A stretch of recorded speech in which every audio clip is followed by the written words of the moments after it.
So, let us continue our discussion on the South African method of pavement design, and we will conclude it in this particular lecture. So, as I was mentioning, we are talking in terms of traffic and axial load analysis, in terms of short term variation as well as long term variation, the interesting issues related to lane distribution, daytime and nighttime variations, weekday and weekend variations, exceptional periods I explained to you in the last lecture, and similarly different growth rate, and this is where the students should pay close attention. If you are going to consolidate all the traffic, all the vehicles under one head, what I would call as average truck factor or what you would call as vehicle damage factor, what can really happen? The individual traffic growth rates that you might see for different vehicles get completely generalized. So, that is something that you do not want to do, and of course, there is a big difference between the new design and the rehabilitation design, and as I mentioned yesterday again in the last lecture, the geometric capacity limitation also plays a critical role. This is a manual that is available for download. If you go search for South African pavement engineering manual, you will be able to download it, and I have not given the full details here. You go search for it, there is a design traffic calculation. So, a worked out example is given.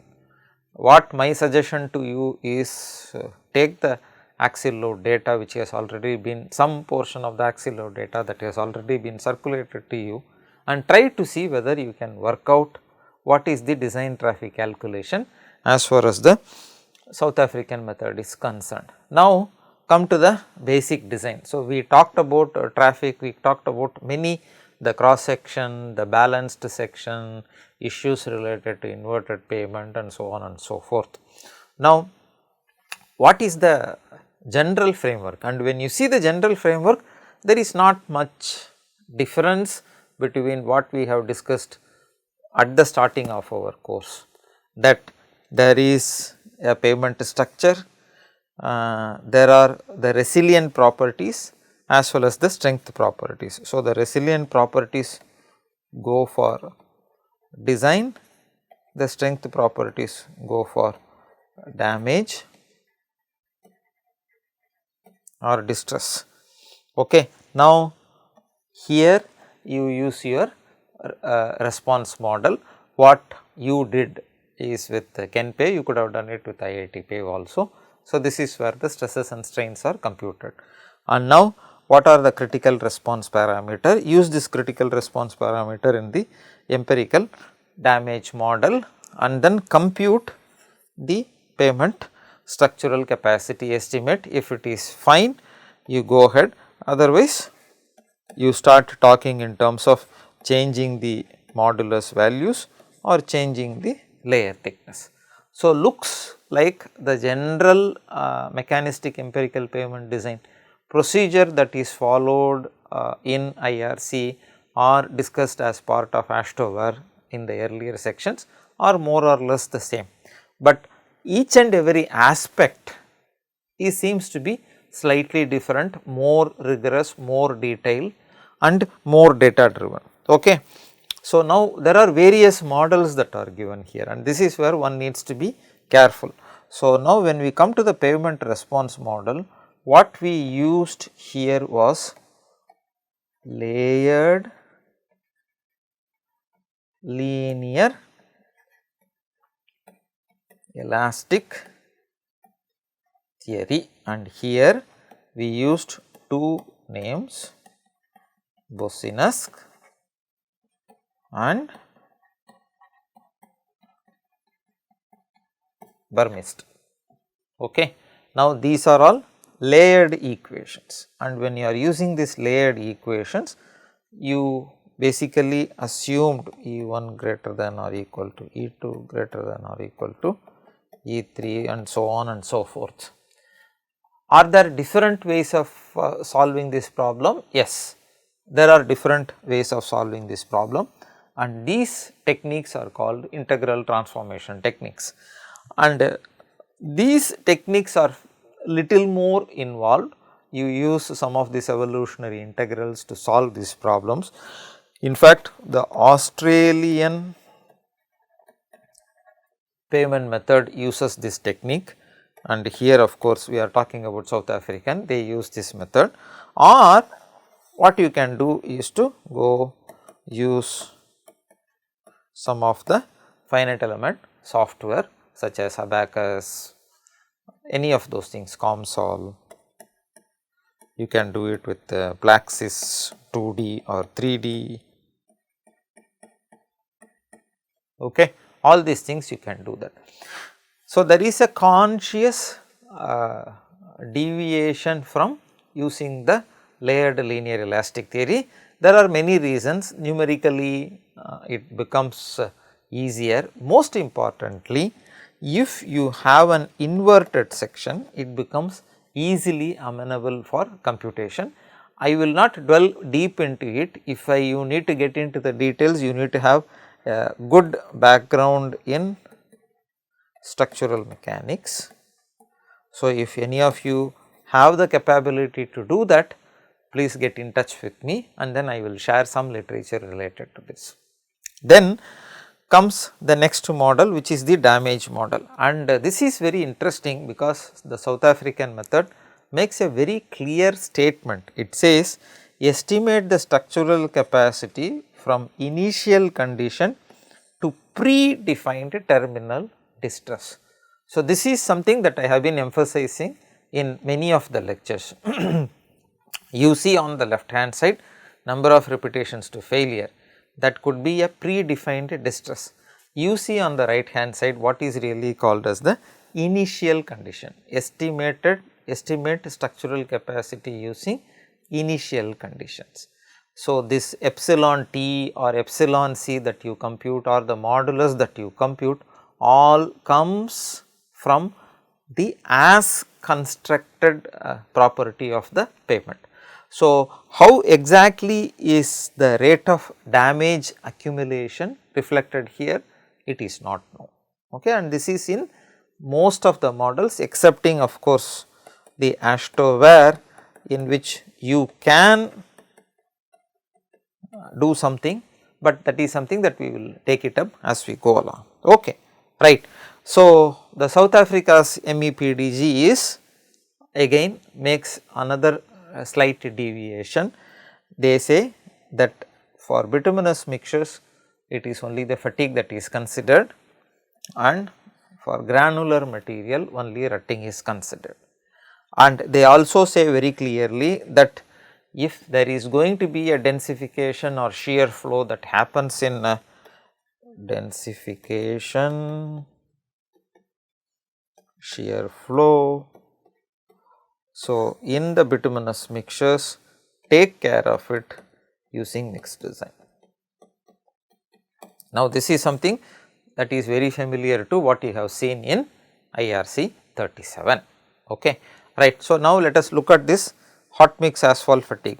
There are two types of thicknesses that are given. If it is a thin pavement, what is the life and what are the coefficients? So, they are different. If it is a thick pavement, what are the issues here? So, if you really need to talk about all those things, you need to understand how fatigue of bituminous mixtures are quantified.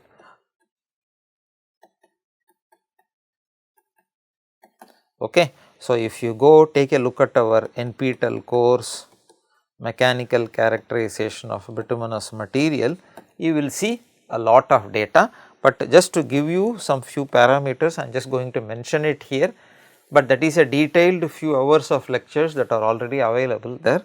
So, normally you want to do the test at 20 degrees centigrade for Indian conditions, 10 hertz frequency, okay, and then we will be doing the test at let us say 3 or 4 different strain levels. You can call it in terms of 200, 400, 600 and 800 micro strain. You can do the test in 3 point bending, 4 point bending, direct tension compression, okay, or repeated load indirect tension, you can actually also have what is called as 2-point bending. How do you estimate the fatigue life? Again, a simple example that I am going to give is 50% reduction in modulus value, the flexural modulus. So, what you will be doing is you will be drawing a SN plot. Okay. So, this is number of cycles.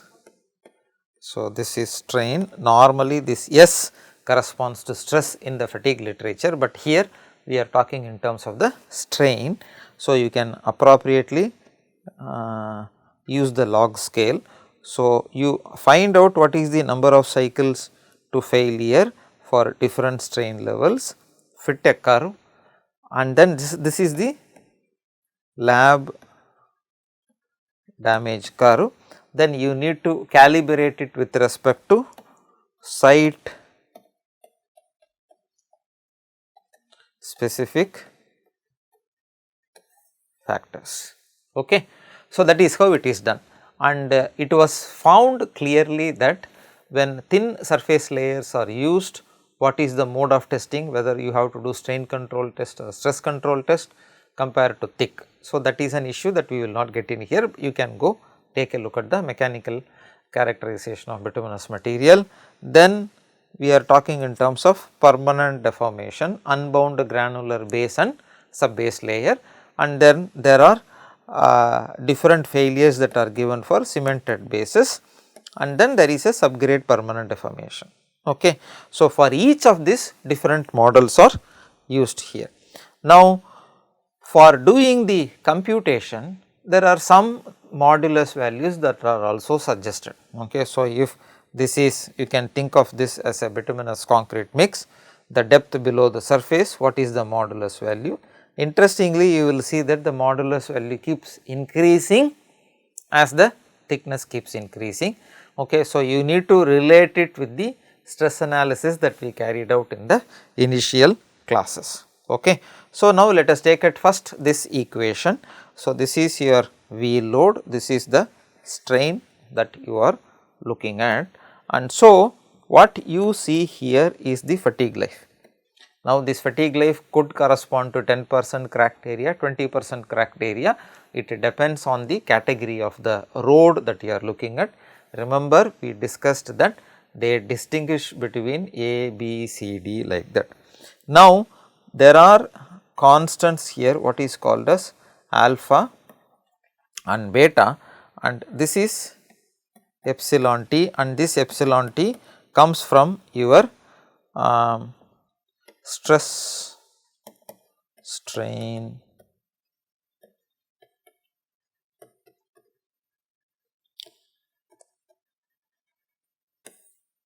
response models. Okay. So, now different values for alpha and beta are given here. Okay.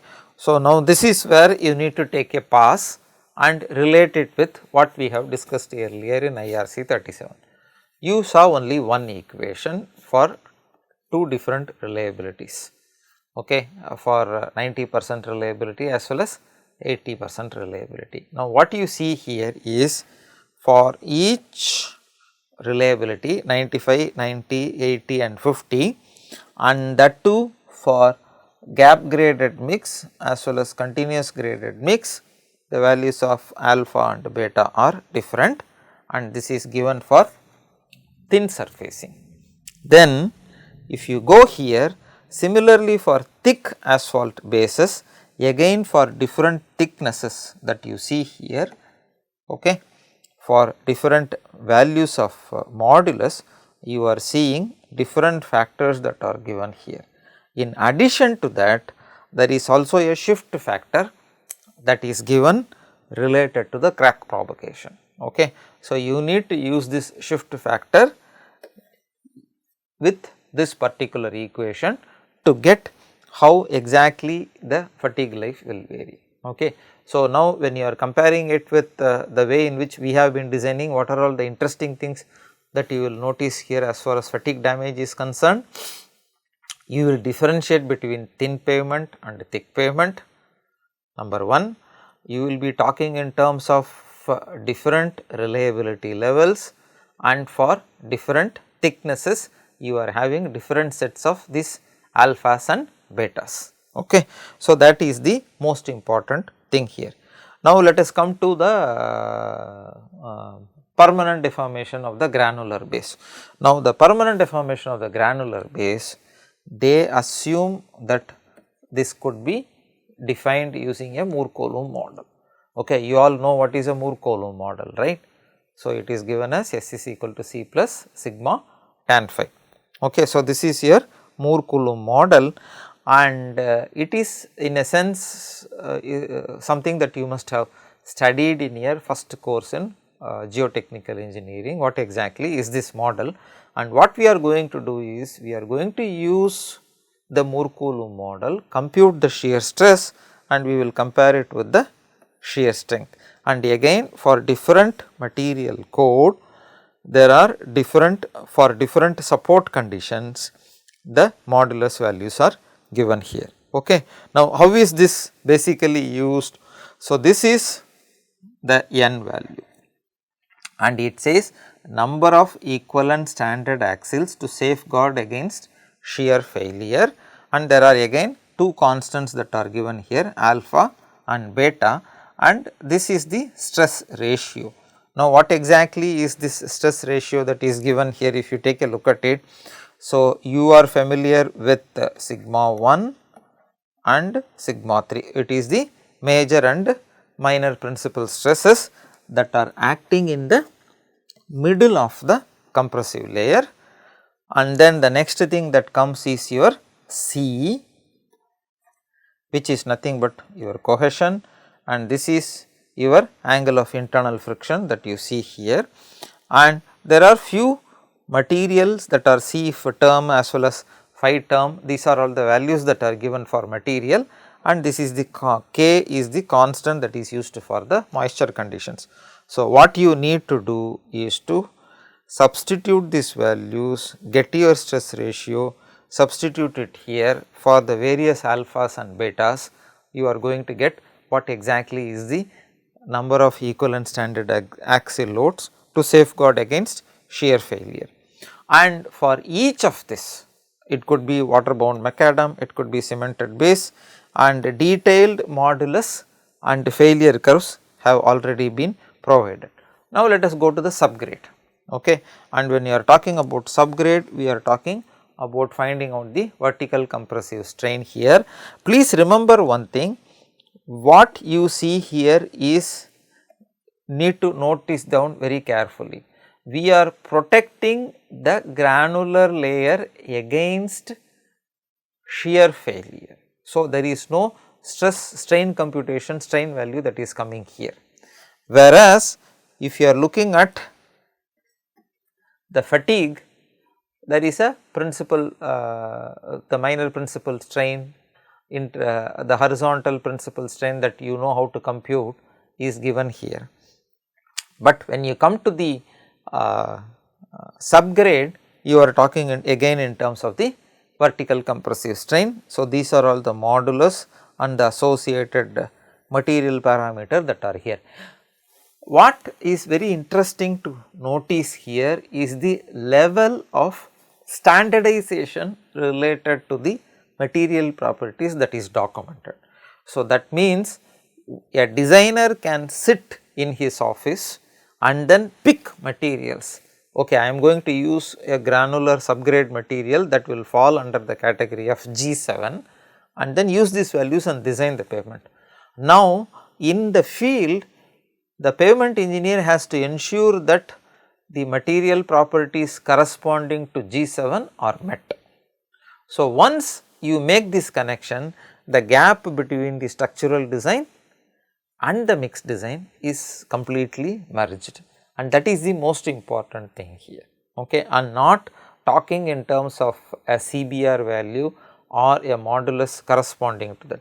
So, we need to categorize the material that are available for construction in India, granular base, sub base, bituminous mixtures, different values into different categories, provide them with as much material properties, which could be verified independently in the field here. So, now you come here, what happens? So, this is the standard axle set to the level of permanent deformation. So, it could be 10 mm rutting, 20 mm rutting. So, this is your vertical compressive permanent vertical compressive strain. So, this is a constant, and these constants are given separately for 10 mm terminal depth, 20 mm terminal depth. Okay, so, that means you are going to have different constants for different terminal depth, for different reliability, for different categories of loading. Okay. So, this is the level of detail with which we need to really work. So, now finally, let us look at the critical position. So, this is the notation that is used, half axial tire loads. So, this is your asphalt bearing course that you are looking at. So, the first thing is horizontal tensile strain. Okay. Then when you are looking at the granular base layer, you are looking at what is called as the shear safety factor here. Then after that, if you have a cemented sub base, then you could have failure due to the fatigue.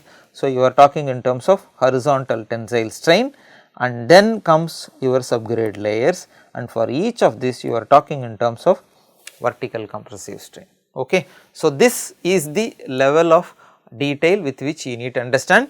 So, let me emphasize again, wherever you expect that there is going to be some kind of a fatigue failure, you talk in terms of horizontal tensile strain as well as for the cemented subbase material. For the granular material, you use Moore-Coulomb model, and then you talk in terms of the shear safety factor. Okay. What is the shear strength, what is the shear stress, match them, and then find out what is the safety factor. For rest of the granular layers, subgrade, different layers of subgrade, you talk in terms of vertical compressive strain. Okay, what exactly is the whole basis of this South African pavement design method?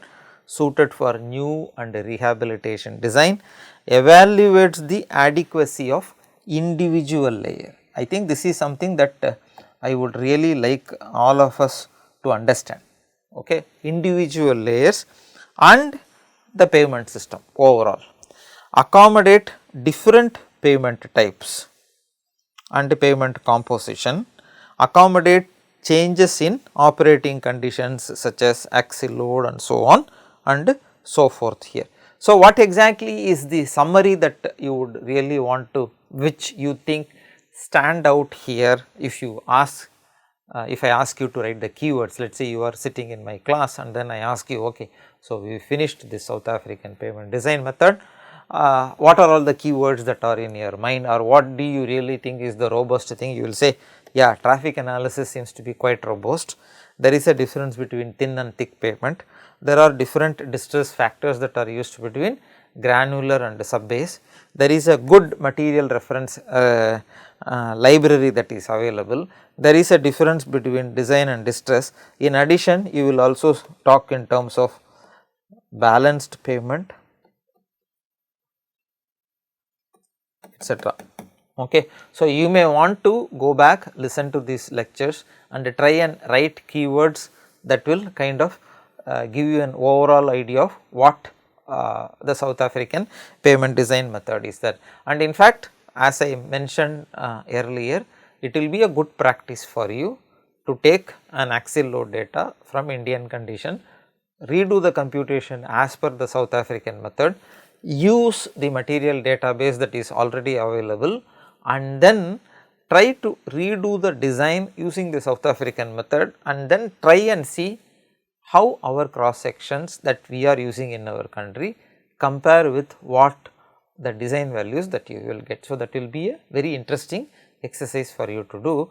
And to finish the whole discussion, the South African method not only talks about it, it also talks in terms of the earlier old empirical methods. See, for instance, this is the South African method of mechanistic empirical pavement design. So, it is used not only for new design, but also for the rehabilitation design. The pavement number method is an empirical method that they have been using. The DCP is a method, the cone penetration test method that they have been used in, and this is the ASTRO method which Dr. Nivita covered earlier. And then there are also different methods that are listed here: AA surface deflection method, TRRL surface deflection method, falling wave deflectometer, SN method, and all those things. So, all these methods could be used for different design. The idea is how do you relate between design and distress. So, we will stop here and we will continue our discussion related to the Australian method of pavement design in the next class. Thank you.